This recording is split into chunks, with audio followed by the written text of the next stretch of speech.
So Chris, loving this series. I'm going to throw a curveball at you here.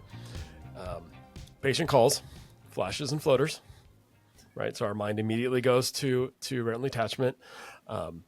So we got a brief history on the phone. The chart's already documented. Staff comes back to me. I said, fantastic. Do VAs, do pressures. I'm going to want to dilate them. I'm going to want a visual field to see what's going on.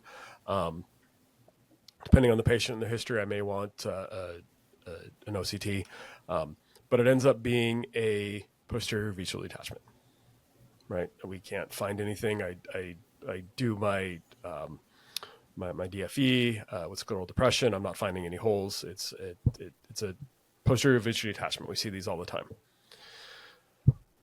What are you going to bill it at? Because it's retina. So this one, yeah, I know it's retina, and everybody really thinks that this is a very valuable service, and it is. It's a valuable service to patients. But I want to play this out in a couple different ways, Aaron. The first way I'm going to play this out is ways I have seen people do this on social media. Is they'll use this case and they'll say that should absolutely be this code, and it's a very high level code because. I'll play this out on the highest level that people will say is they'll say, well, this poses a threat to life or bodily function. So what they're trying to do is describe a problem that is a high risk problem or a problem that carries a high risk of morbidity or mortality. And the reason that they'll say it does is because a patient that presents with flashes and floaters could have a retinal tear, could have a retinal detachment. And that does pose a threat to bodily function, right? It poses a threat to vision. So they're not wrong there. Let me clarify, is the retinal detachment poses a threat? Correct. Does could have a retinal detachment pose a threat? Correct. So I'm gonna play this out, Aaron, because even if we assumed that the more liberal interpretation of the AMA guidelines was correct, and I'm not saying it isn't, I don't know because they've left it kind of vague. So there's really two ways to think about this. One is does the problems stop with the history? Like when I have to sort of think about the threat to bodily function, does it just stop with history or does it stop after my examination and my diagnosis? My contention is the majority of the time, the more conservative side of that line would say you have the ability to go through and have a tentative diagnosis after evaluating that patient. If that's the case, then you're not probably you're not dealing with a retinal detachment. So it's not that, okay? But the people on the other side might say, well, if I go and take a more liberal interpretation of this, I'll say, well, when I listen to that patient's symptoms, it could be any number of these things, all of which could threaten bodily function in the short term. And so it's a level 5 type of problem. The problem with that, the reality is it doesn't even matter. Like in that case, it doesn't matter if you're saying this is a chronic disease with exacerbation, which I think it is. I mean, PVD is going to be there for a year or longer. That makes it chronic, or a year or until death. And that makes it chronic. It's got an exacerbation, right? It's got an exacerbation progression. So I think that's easily a moderate type of problem. But even if it were a high type of problem, what's my risk of intervention? At best, my risk of intervention, if I could say maybe that patient had narrow angles, I could probably make the argument that at best now the risk of intervention could be moderate if the patient had narrow angles, because I'm using a dilation drop to evaluate that patient. But AMA is silent on that. So they're silent on if dilation is, yes, it's a prescription medication, but you're using it in your office. So they're kind of silent on that. The more conservative interpretation would be that most of the time when you're dilating a patient, it's probably a low risk. It's probably more similar in risk to an over-the-counter medication because you're not prescribing it. You're not relying on the patient to administer it appropriately and report side effects appropriately. You're administering it once, and then you're managing that patient in office. But you could make the case, and I wouldn't think that's wrong, is that if a patient had, grade 2 angles and you're concerned about risk of dilation, then that might elevate the dilation risk into moderate. But it's all about risk. And even if it were the case that it was a high level type of problem, the best on a PVD is going to be a moderate risk for your intervention or your diagnostic testing. So at best, that could be a level 4, but I think the most of the time, Aaron, it's probably a level 3. If we're being honest with ourselves, it's probably a level 3. It's probably a chronic disease with exacerbation. And probably your dilation, although the AMA is silent on it, your dilation is probably carries a low risk because that patient doesn't have to use the medication over time. Yep. No, I think and that's my understanding as well. I appreciate that. I find it very interesting, all of the different reasons that we justify for billing what we do. So the opposite of a case we talked about previously, it was easy. And so we wanted to downcode easy or downcode because it was easy. I think that maybe it's our schooling, our training, but anything involving the retina feels not easy. Yes. So we want to upcode it. And I would just add that if there were complications, a very, very narrow angle, I'm concerned about dilation. I would expect that the documentation in the chart is very clear on why I feel there's a concern beyond just narrow angles, right? I would want to articulate that out in my chart that I'm concerned over this, and here's what I'm doing to follow up. Patient stayed in the office until the dilation had reversed itself. If I'm concerned, I better make sure that I'm following up on that concern. Yeah. Or I performed gonioscopy before doing it, and I'm going to bill for that gonioscopy, and I'm going to document that we check the pressure afterwards. And when I say that intervention is moderate risk, I might say, patient at risk for angle closure, and had to dilate the patient. And that would explain in your chart why you've identified that as a higher level risk. It doesn't take a lot, but it recognizes that you know what you're doing when it comes to, 1, managing the patient, and 2, coding for that encounter. Perfect. One more question on this case. Fundus photos, right? Do I have a standing order because it's retina, so I'm going to take a picture? Do I need to look in and see something and say, no, I want to just document what I've seen so I can manage, or I can compare to change over time? How do you view that? Yeah. So if you have a standing order, that's a screening test. We've talked about that on a previous one. And if it's a screening test, you're going to charge the screening fee. So if you have a standing order, anytime a patient has, flashes and floaters, the first thing we're going to do on entrance testing is we're going to obtain an Optos, and that's a screening test, and the patient's going to pay that. Fine. Great. If I identify something during my examination that I want to document and monitor over time, then I will order that test, do an interpretation of that test, and then monitor that whatever interval, whether it's 2 to 4 weeks or we're going to go longer because things have been stable. The other question I think you're sort of on your mind is, do we repeat this test again? Yep. And actually, CMS tells us that once we have a image, and images are different than fields, and they're different than quantitative values from our OCTs. They're different. Basically, if our ophthalmoscopic evaluation is that it hasn't changed and our chart says stable, then there's no reason to repeat a field because you already know it's stable because you can look at the old field, or repeat a photo. Yeah. Then you can look at the old photo and then compare it to your ophthalmoscopic examination. The one thing I will say about that is that if for some reason there's uncertainty in your ophthalmoscopic examination, whether as to you might be thinking that there might be some progression when you compare it to your old photo, or the patient is uncooperative, or you want to get a type of photo that might look at different layers than what you have in the previous photo, or you can't obtain that information from a standard ophthalmoscopic evaluation, then you need to document that in the chart, articulate your uncertainty, and that then, possible progression or likely progression, order a photo to evaluate for that progression. That is much more reasonable than order photo to evaluate and monitor for progression. Like that is going to be hard to defend on audit. But if your uncertainty is in the chart, that's a lot easier to defend on audit for repeated photography of the same condition. The Myopia Collective. CooperVision and the AOA have partnered in a groundbreaking initiative to change the way optometrists in the U.S. treat children with myopia.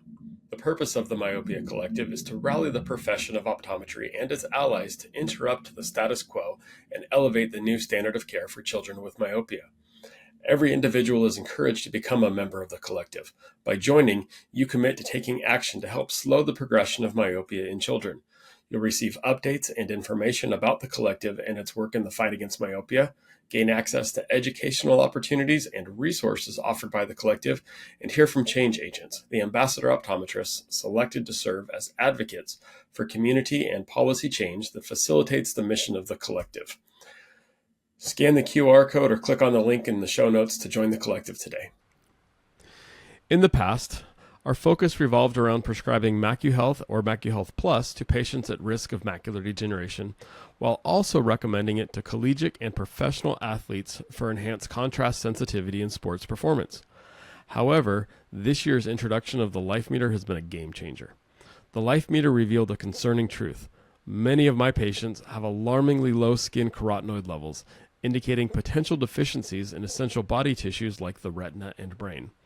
Supported by over 30 peer-reviewed publications, Life Meter's accuracy, consistency, and effectiveness has been demonstrated across 2,000 subjects with diverse backgrounds. With this newfound insight, I can now have meaningful conversations about carotenoid levels with all of my patients, even those who may seem outwardly healthy. To learn more about this empowering technology, feel free to contact your MacuHealth representative or click on the link in the show notes. Together, let's optimize patient care and elevate their well-being. Hey, welcome to the Aaron Werner Podcast on iCode Media. I've got two new friends with me today, and one of my favorite quotes that we stole from Dr. Tan Mai is that good business leaders and good leaders steal things from other industries and other good business leaders. And so that's what we're hoping to do today.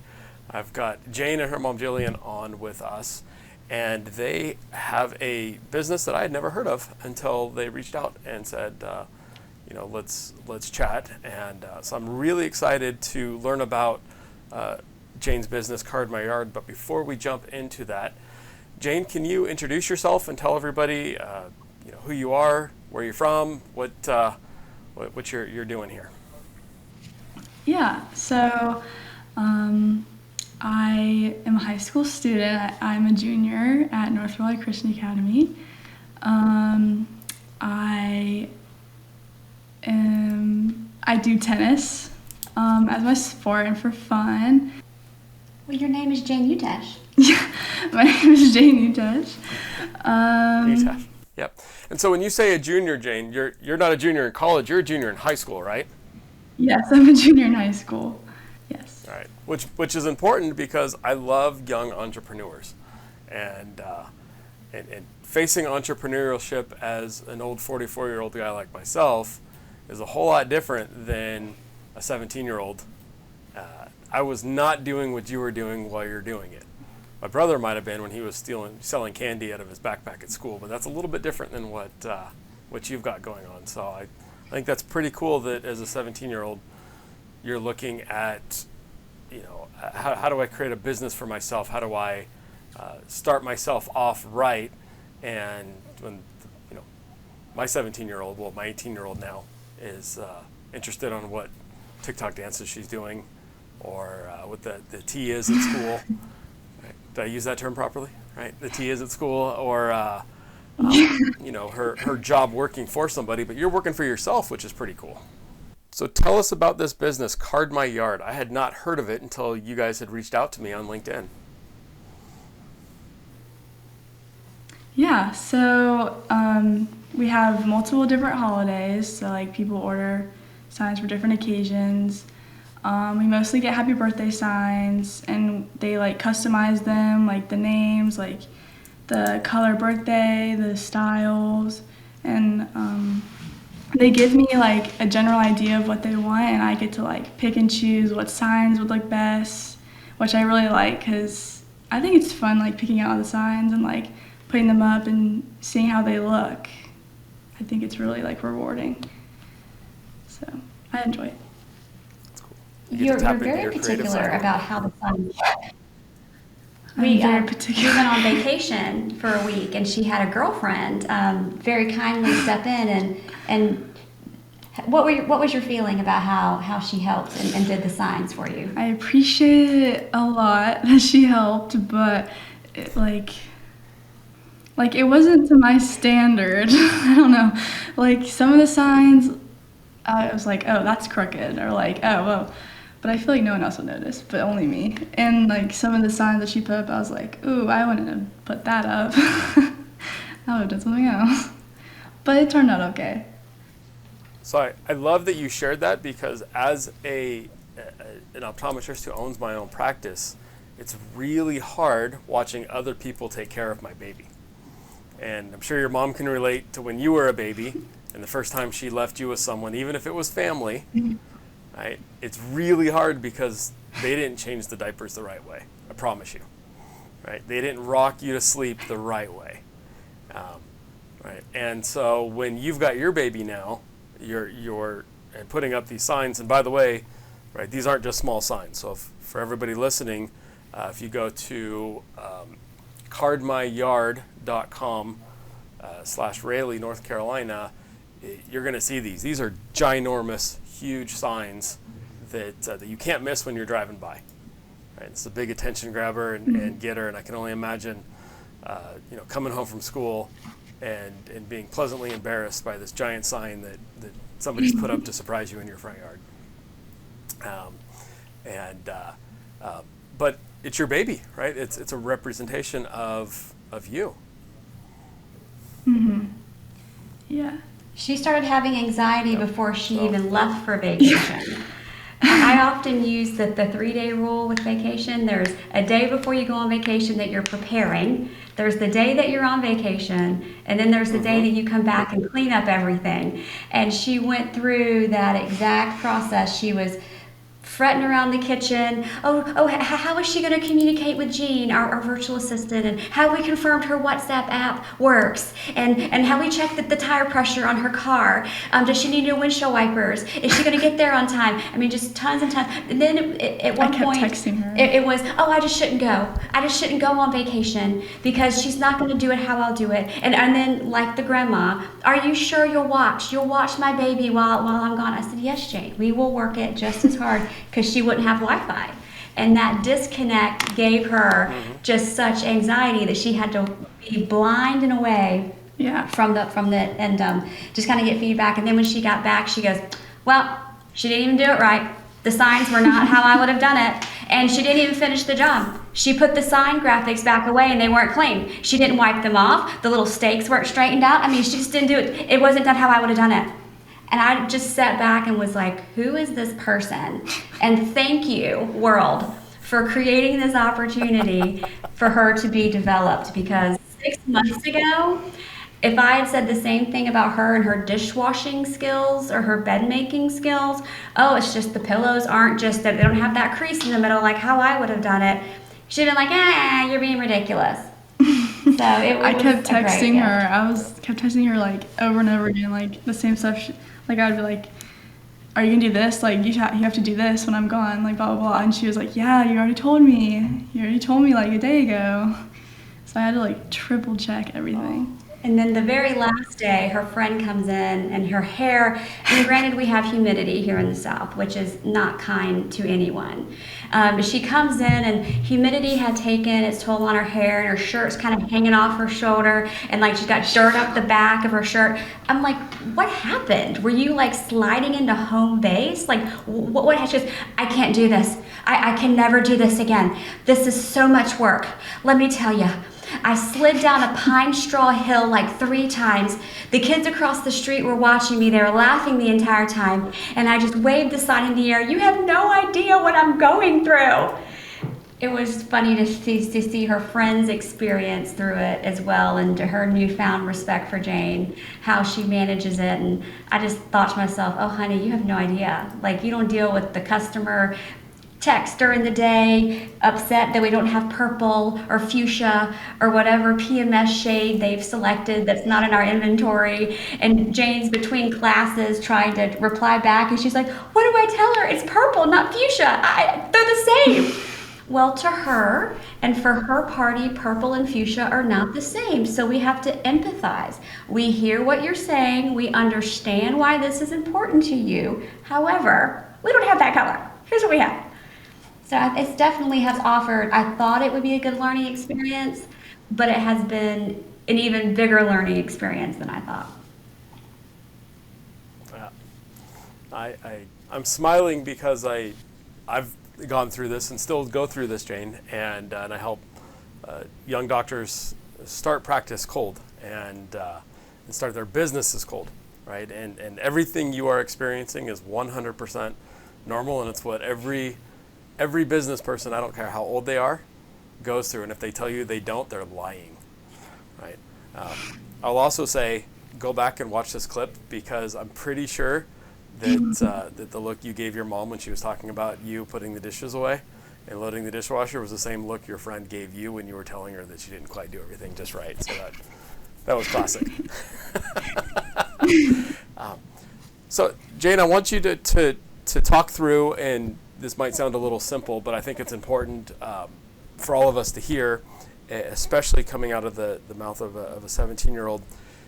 So you were on this trip, you don't have communication with your friend, and you're dealing with this anxiety, right? And I know how I deal with anxiety, but I can yell and I don't have a mom telling me no, right? I can stomp around and be in a bad mood, and unfortunately sometimes my kids just have to deal with it. But so walk me through, when you're dealing with this stress and anxiety, how you dealt with it. What did you tell yourself? What did you do physically? How did you work through this when you couldn't do anything else? You just had to trust in your friend. Well, it was definitely hard. I tried to get in as many texts as I possibly could on the car ride there. But once I officially lost service, I was like, oh, how am I gonna do this? So I don't really know how I dealt with it. I just was like, I'm on vacation, like I can calm down. This is my week to just relax before going back to the signs. But also that whole week I was also thinking like, oh, I have to do signs when I get back, and I have to clean up after her when I get back. But it wasn't like as stressful as I thought it would be, because I was just distracted with a bunch of things, a lot of fun things. So I feel like I wasn't as stressed, because there's so many things to do. You just Well, it sounds like you were able to to enjoy your vacation a little bit too. Yeah.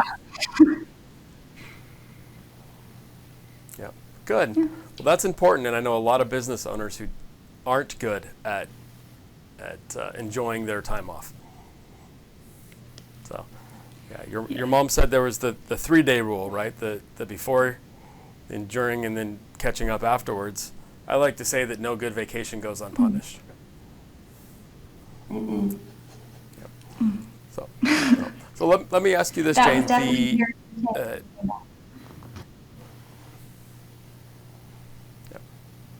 let me ask you this: the customer, right?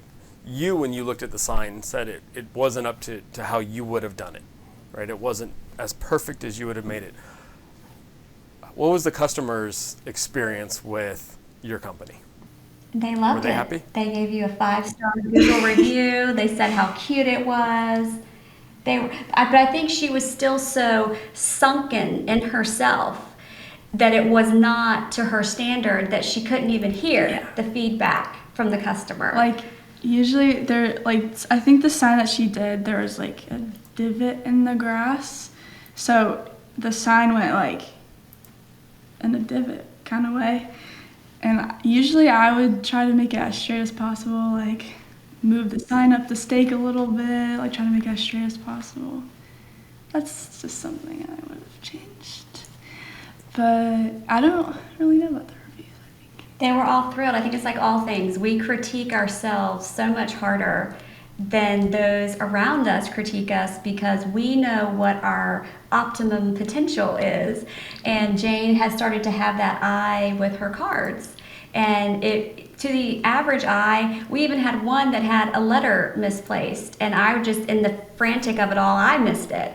And Jane was like, "Oh my God, what is that? Like, get it down.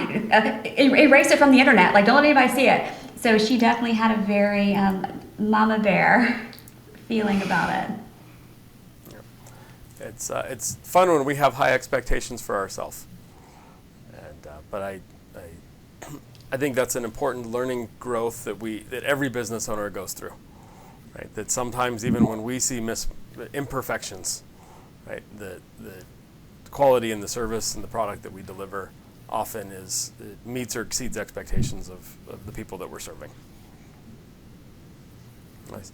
So Jane, I want to know too, and I'm going to pick on you a little bit in a good way, because when I joined the workforce and graduated optometry school, I was just barely past the millennials, so I'm still Gen Z. But I went to courses talking about how to deal with these young millennials because they don't have a work ethic and they're just lazy and boring. And now we've got the next generation, your generation, and I hear the same thing. I don't agree with it. Clearly we have individuals like you who work hard. But one of the things that I do hear from your generation, and I think it's a wonderful discussion, is work-life balance, right? How you find balance in everything. Because I'll promise you, my balance is heavily skewed towards work. I love work, but I probably need to relax more. So you've got school, you've got your extracurriculars, you've got your friends, you've got, I'm assuming college you're looking forward to, and this business. How do you find balance and maintain your balance? Well, I keep a calendar, so that's really handy. Like a verb. Yeah. Calendar's like a verb. Every time my friends are like, oh, we should hang out, I'm always like, oh, let me whip out my calendar real quick. So, yeah, that definitely helps a lot. I usually just do like work during the week unless I have babysitting on the weekends, and I usually just like keep stuff on the weekends, like with my friends, like extra things like that. Why don't you talk about our installation time frame and how that evolved? Oh yeah, so we had a sign and they wanted us to install at 10 after the kid went to bed, and that's like too late anyway, so I don't know why we said this. And it was a school night for me. So I had a sign before that I did before the 10 o'clock one because I was going to do them in a row. So I did that one. It took me like an hour to do because it was a double sign. And it took me longer than I expected.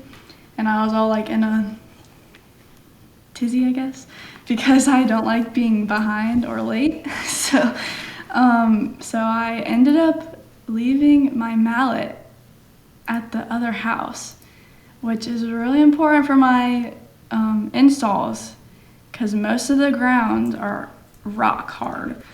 And that one was rock hard, so I couldn't put it in with just my bare hands. And I was like, oh my gosh, I left the mallet there. What am I gonna do? So I called her, and she was like, check your car, see if you have anything, because my car has like extra storage underneath it. So I checked it, I had a tiny little hammer, but that didn't work either. So I called my dad. I was like, hey, can you come to the last house I was at and pick up the mallet and bring it to me? He was like, yeah, sure. So he stayed with me for the whole sign, and he held up the light for me because it was so dark. And I got home at 12:30 at night.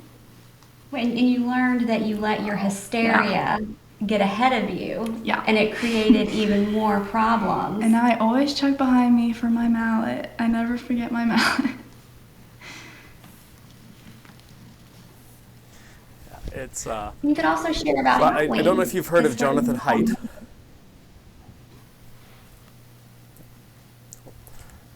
So I was saying I love this story. I don't know if you've heard of Jonathan Haidt. He's an author. He's written a couple of books, and one of my favorite books he just wrote is called The Anxious Generation. But one of the phrases out of that book is called bruises, not scars, and I think I love that phrase because it's little learnings like this that, right, there's no long-lasting damage from it, but it was very painful in the moment, right? So we'll call it a bruise, right? It didn't leave a scar, but the lesson you learned from it was huge. And it can be applied not just to putting in signs and signs install, but everything. Double checking that your backpack's got all your school stuff in it and your homework's in it. If you're like me, you double, triple check to make sure you've got a snack in your backpack because you get hangry at some point during the day. And snacks are important, right? So I love that story. So it sounds like on your calendar, and I'm impressed that a 17-year-old is using a calendar as well as you are. It took me a long time to learn that skill. So are you time blocking? Do you look and say, hey, this is the amount of time I'm going to set aside for friends. This is the amount of time I'm going to set aside for work. Is that how you set up your calendar? Well, kind of. I usually, on the weekends, I try to, like, if I'm doing something, like, that night or, yeah, that night, I usually try to do it as early as possible. So our time limits, due to that 10 p.m. sign that I did, our time limit is now 4 to 9. So I try to do it as, like, soon as I possibly can, so I can have time to, like, hang out with my friends, like, have sleepover and stuff. You've also gotten really good about the sun, us going through the time change. That when we on the East Coast, we observe daylight savings and kind of getting a little darker a little earlier. And you've gotten really good about checking the weather to see if there's a rain cloud coming through, when is it going to be here, when is it not? Because you don't enjoy having the boots. And then how can you get it done before dark? I always have a rain jacket just in case. She's very mindful of the sun and the rain, where she never really was before, because as a child she just wore her rain boots every day for fun and fashion, and now they're functional. I'm a book nerd, and so I apologize. I'm going to reference lots of books, but what I'm hearing a lot of is all the lessons from Stephen Covey's 7 Habits, right? How you're preparing, you're putting first things first, right? You're getting your work done before you find time for fun. And when you schedule the work first and early, you've got even more time for fun. You're double checking, you're being prepared, you're sharpening the saw. So I don't know if you've read the book. I don't know how appealing it is for a 17-year-old. I know there's a teen version that's slightly more digestible, but it's really good life lessons on just being prepared and making sure that you do what you need to do first, and then you have plenty of time to do all the fun stuff. You were good about that with Halloween coming up this week. Normally we install signs the night before, but in our 4 to 9 window. And Jane looked ahead at the calendar and she noticed that we had 2 signs on November 1st. She then goes, oh my God, they can't expect me to work on Halloween. It's Halloween. I was like, well, Jane, that's the deal. They placed their order for the day that they are having an event, independent from, Boxing Day or anything else we may be observing, and they want their sign that day. And in sort of doing it at 10 p.m. or 4 in the morning, we do it from 4 to 9 the day before. But it's Halloween. And we were kind of stuck in this loop for about 4 rounds of text message, but it's Halloween. And I was like, well, Jane, what would a solution be? And you came up with a solution. So we asked the customers to see if it was okay for the installation to be October 30th, and we would just give them like an extra day, I think. Mm-hmm. Yeah. Correct. Yeah, I think that worked out pretty well because I already had plans with my friend on Halloween night, so I wouldn't have been able. So it worked out all the way around. Happy customers, happy Jane, after our 4 rounds of text hysteria. So what did you learn from that? What was the lesson from that little, hey, I'm concerned, but let's problem solve this? Maybe don't panic, look for a solution. That's what it felt like you were doing in the moment. Yeah, I was panicking. Yeah, I tend to panic a lot. We'll also do so many And of I'll these. tell you, that things happens. That panic happens. I say that panic happens. That's real, and your mom and your dad might and other business people. I remember when I was a teenager in early 20s, thinking that, oh, look at these business people in their suits. They've got it all figured out. We don't have it all figured out, right? We panic too. We just hide it a little bit better.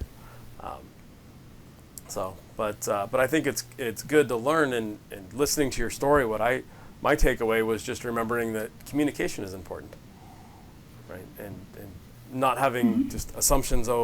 They might or might not like this, because it sounded like they got even more benefit from it because they got the sign for longer. You didn't have to put up the signs in your Princess Peach costume or whatever by the way, what are you going to be for Halloween?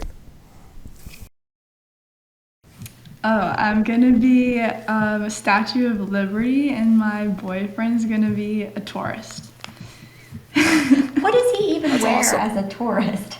He got a white I Love New York shirt, and he's wearing like shorts and like dad shoes with dad socks, like the tall socks, and like a camera, a hat, like a safari looking type hat, I think. And I think that's it. That sounds awesome. The I Love New York I feel shirt seen right seems now. It's pretty easy for him too. It's an easy costume. Nothing for him to worry about. I love it, but that would be very difficult putting in a sign dressed up as the Statue of Liberty. Yeah, I think so too. Nice, yeah.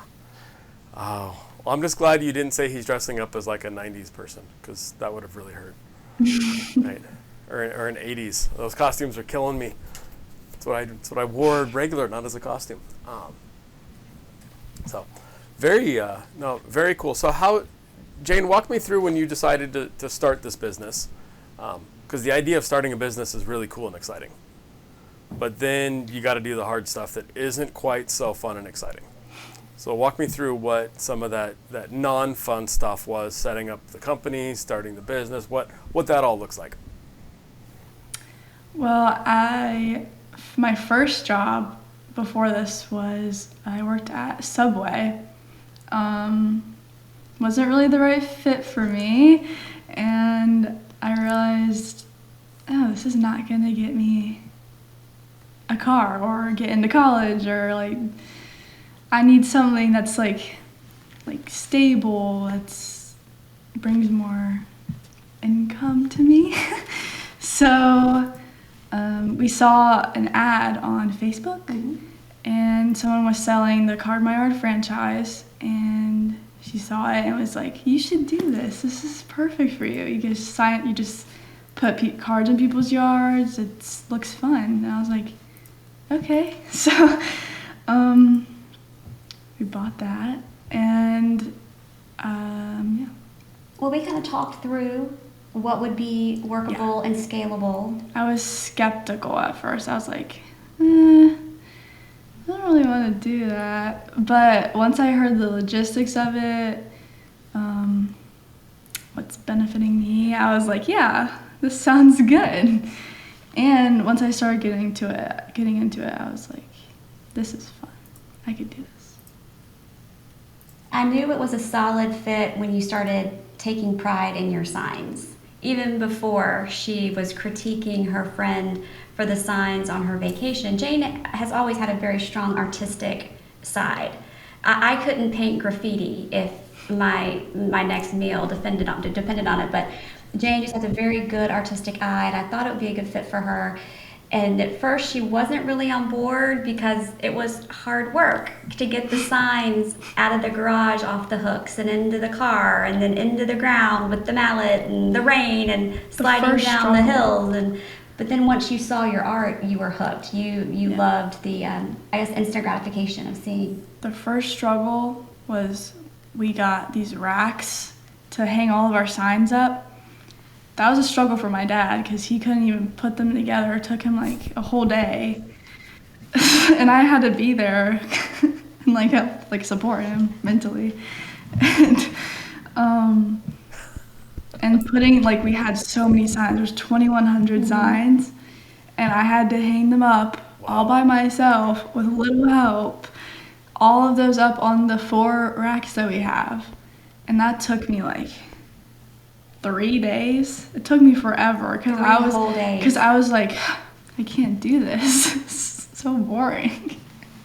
That was literally what she said. She came in just exasperated and distraught. I can't continue. I cannot persevere. I can't do this. And I'm like, oh gosh, Jane, what is it? Are the racks not the right size? Are they too high, too low, not long enough? Is it the wrong, can they not handle the weight? I'm thinking logistical things. She goes, no, it's just hot and boring. Oh, It's hot and boring. That's our issue. I'm glad the weather's getting cooler now because it's more enjoyable. Those are real issues. Hot and boring is real issues, right? And then wait till your business expands and you have your own place, because then you have hot, boring, and the toilet broke and now I got to be the plumber too. Yeah. So, Yeah. it sounds like it's 100% worth it, right? The hot and the boring, and stressing over friends, doing it just right, is all worth it for the end result. Mm-hmm. Yeah. Yeah, I definitely think so. So that's so if you had advice to give to somebody who's looking to start a business and to work for themselves, because working for yourself is a little bit different than working for somebody else, right? The manager at Subway's, it might have been a jerk, but it was really easy because he just told you what to do and you probably didn't have to think a whole lot. You just go through the motions. When you work through yourself, you got to tell yourself what to do, which is a whole different relationship. So what advice would you give somebody having gone through starting up a business on what they should think about or what they should do? I would say, again, keep a calendar. That's probably the most important thing I've learned from this, was like learning to manage my time and what I'm doing every day and stuff. Also, like, keep a good mindset. Like, sometimes I get frustrated with myself, even though it's not even my fault. If like the ground is too hard, I can't get the sign in. Like, just breathe. Even if it's hard in that one moment, like once you're done with it. You have some really positive outcomes from the sign. You're really able to bring a lot of happiness to people, and I think that really has. You've resonated on that. Very cool. That's those few things that you just shared. There's companies that pay lots of money to help their executive teams understand all that. So that's very insightful. I'm curious, because you are much younger and much more tech savvy than I am. Are there any apps or tricks or some technology that you leverage to help you manage all that, so that, or are you old school like I am and writing things down on pieces of paper and trying to keep track of it all? Well, I just use the Apple calendar it's just on your phone. I just use that for my calendaring. And for my schoolwork, I just have like a notes thing for what homework I have to do. And then also on my phone, I have a to-do list of stuff I have to do too. So there's a lot of lists that I keep, and I just use the Notes app. That's all I use, and calendar. She is a little old school in that when we get the orders in through email, she likes to have them printed, and we have a folder system, and she puts the physical copy in the folder of the day it needs to be installed, and with the highlight of how many days that sign needs to stay in. And then she moves it out 1 or 2 or 3 days for the day she needs to pick up that sign. So she's very diligent about keeping those papers, and then taking that paper out into the garage when she's pulling the signs to make sure she's pulled the right pieces. And you started all on her own. I was going to suggest this, but I walked out and she was doing it. She mocks the signs up in our driveway before she leaves to make sure that she has the right height of the stakes and hasn't forgotten an H for happy birthday, and everything looks symmetrical. And she'll often drag us outside, and I just applaud her vulnerability. Hey, how does this look? Or should I move these 2 things around? Or what if I change this? And you had one instance where you got to an install and didn't have one of the correct that sign, one of the correct holders for the sign. And I was going to suggest when she got back that, maybe a best practice would be mocking it out in the driveway. And I didn't even have to suggest it. She took it upon herself to mock it out, and which is fun because it sets off our security camera every time she walks back and forth. So I know I was like, oh, I just heard it chime 15 times. Jane is mocking up a sign in the driveway. We also use WhatsApp. We do use WhatsApp. We utilize, that was kind of my concern as a working parent. How am I going to handle this during the day when she's at school? Because emails are going to come in, customer calls and text messages are going to come in, and I just don't have time in my life to add that level of support. So I already utilized virtual assistants for my business, and I thought, well, we can utilize virtual assistants for this too. So we have a super awesome virtual assistant, Gene, who he sees this as his baby as well. I think behind me, he's Jane's biggest cheerleader, and so he receives the emails, calls the customer, confirms that they really meant to type yellow chicken or whatever. We've had some signs with some sayings that we weren't sure if it was voice autocorrect or maybe they were talking to someone else and Siri picked up those words because this couldn't possibly be a sign. So it's good to have him kind of call and confirm and then follow up after and just kind of get the customer feedback on the experience and things we could improve. And so utilizing the virtual assistants has been great. And he's really good. He texts Jane through WhatsApp. So there's been a lot of text between us. She's like, what is he saying? I don't understand. I'm like, oh, that's work speak for. So she's got to learn a lot of new nomenclature, we'll say, of kind of how to interact and how to be clear. Because with the Halloween signs, she was saying, can we install them the day before? And he was like, yes, that's the 31st, because their order is for the 1st. So the 30th. She goes, no, the day before. And he's like, yes, the 31st. And so she texts me and she's like, he's not understanding. I was like, just explain that you mean the day before when we normally would do it. So that's all been fun. And those are all the bruises, not scars, right? The little learnings in between.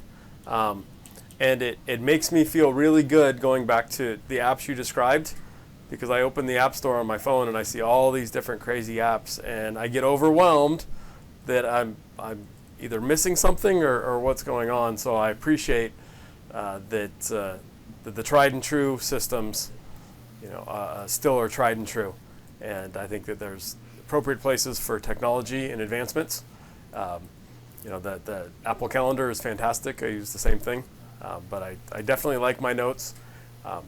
And I love what you talked about too with your virtual assistant, because I think it's important to, in all of our businesses, whether it's one like yours, that's fairly small in size and that you got hands-on, or a much bigger business, it sounds like what your mom's running, or some of our practices, recognizing our skill sets and doing what we do best, but then finding somebody who does other parts of the business really well and delegating that responsibility to them, so that overall the business is taken care of and that our customers and patients are taken care of.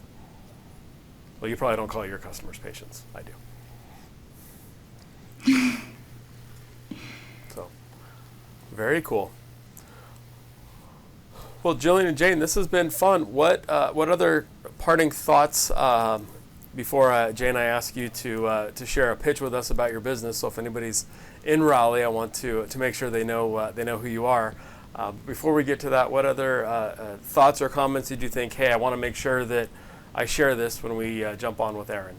I wanted to bring to you, as a neutral third party, we had the biggest argument in our business relationship over uniforms. I wanted Jane to wear uniforms like the shirt she has on. So when customers come out, she's very much like a celebrity. People see her in their yard and they come out and they want to say hi to Jane, and their kids want to say hi to her, and then we do the time-lapse videos to send to our customers so they have a memory of the sign going up in case in all the fun of the occasion they didn't remember to take a picture of it. So in those videos, I wanted her to be in a uniform. And it was an all-out, knockdown, screaming. I think things were thrown. Like, I think you threw the shirt. I mean, I'm being honest here. I'm retelling the dramatic story you lived. Oh my gosh. So maybe to make it fair, you give your case as to why you didn't want to wear the uniform, and we can get feedback if maybe you should be permitted not to wear the uniform. I just want to clarify that's very dramatized. I don't throw things or yell. Don't worry, Jane. No, nobody listens to this. Only like 4,000 of our closest friends. But it's other than that, nobody will ever hear that story. Yeah, I didn't want to. So what was your thoughts on the uniform, Jane? We're gonna dive into this one. I love this. I don't know. I had in mind I was just gonna wear like my normal t-shirts that I like go to bed and like I don't care about. Like they're gonna get dirty anyway. Why would I get a nice t-shirt dirty when I have other dirty ones anyway? And I feel like that was my main reason. And also, they're not the comfiest. Yes, she had great issue with the color being green. I guess it didn't fit your self-expression. Well, I like green, but this green is like blinding.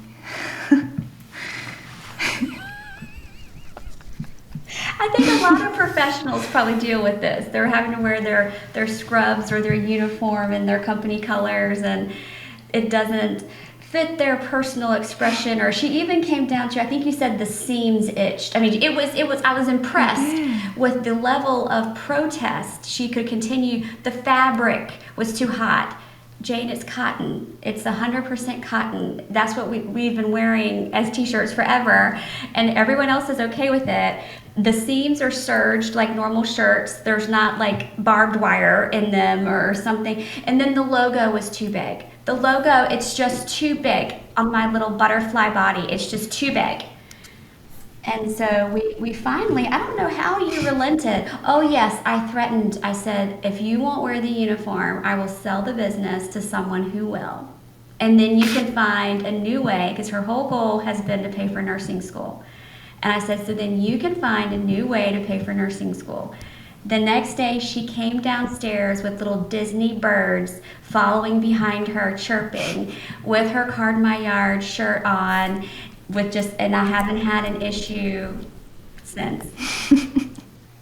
Yeah, so what are your thoughts? How important is a uniform to a practice, to a company, to a brand? Well, Jane, I will tell you that I appreciate both sides of the story because I worked for my father before I owned the business, and now I've since realized the power of the brand and what it represents. So even in my everyday gear, the company that we're a part of is called Vision Source, and so most of my clothes have that on there.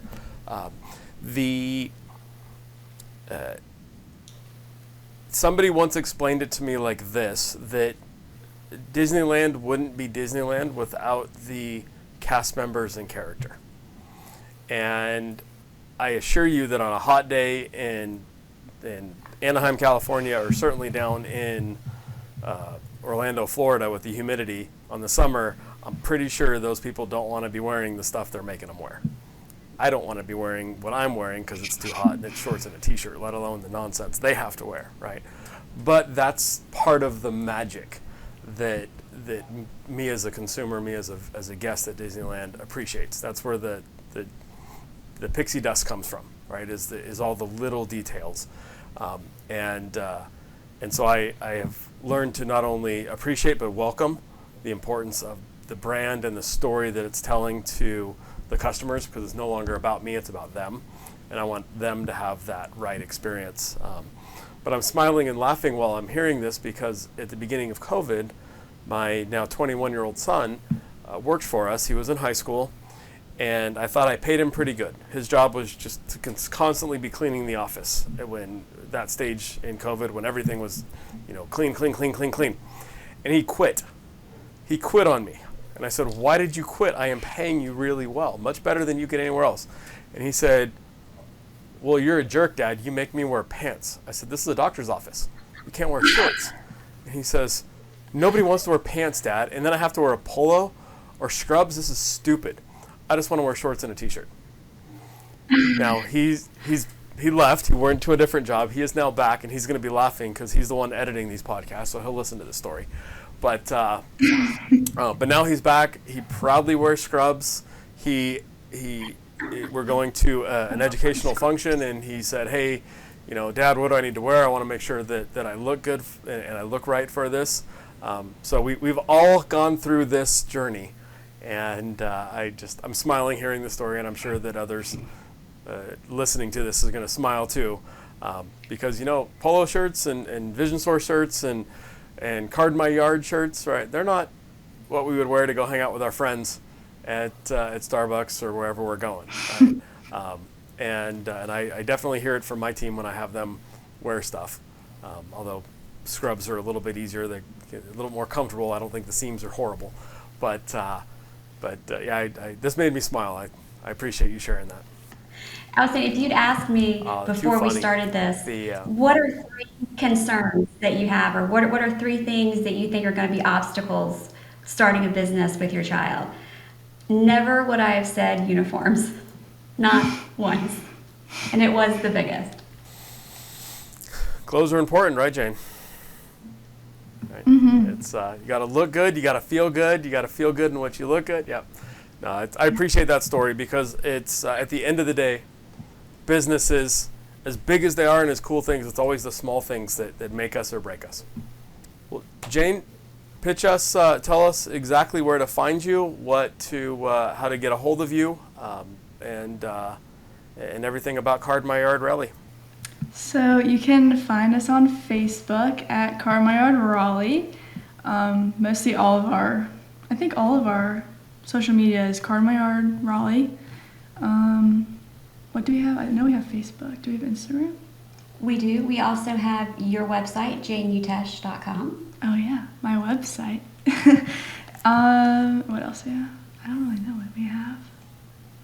That's what we have for social. And then for contact, because she is a child, I was concerned about wackos getting in contact with her. So and so I kind of made a promise to my husband we'd have a buffer, which has become our virtual assistant. So he handles the email, Raleigh at Card My Yard, and our direct phone. So that way she doesn't have any direct communication with the outside world besides her customers who come out and take photos and fawn over her and treat her like a celebrity.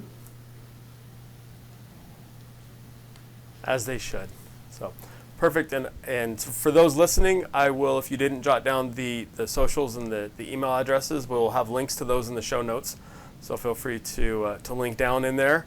And if you want to reach out to Jane, and if you're in the Raleigh area and have her card your yard, definitely please reach out. And but I really, really appreciate Jane, you and Jillian coming on and sharing your story. I think there's a lot that we can learn from listening to other entrepreneurs, other business owners, and their successes and their struggles, whether it's mallets or green shirts, whatever they may be. And I appreciate you really, all the work and what we can learn from such a young person, but who's grabbing the world by the horns and has their sights set on where she wants to be. It's one thing to save up for a fancy car. It's a whole nother to save up for nursing school, and that's really impressive. So I'm excited to follow your journey on the socials and LinkedIn, and see where you go in life. Thank you. Hey, if you enjoyed this episode, make sure to subscribe to us on Apple Podcasts and our YouTube channel, both linked in the show notes. Now, here's something exciting. We're giving away a 1-year subscription to Comprehensive Optometry Simplified. All you have to do is leave us a review on Apple Podcasts, take a screenshot, and email it to me at questions@icodeeducation.com. We'll put that in the show notes as well. We'll be selecting a winner on December 15th, so don't miss your chance to get access to this valuable resource. Thanks again for listening. I can't wait to see your reviews.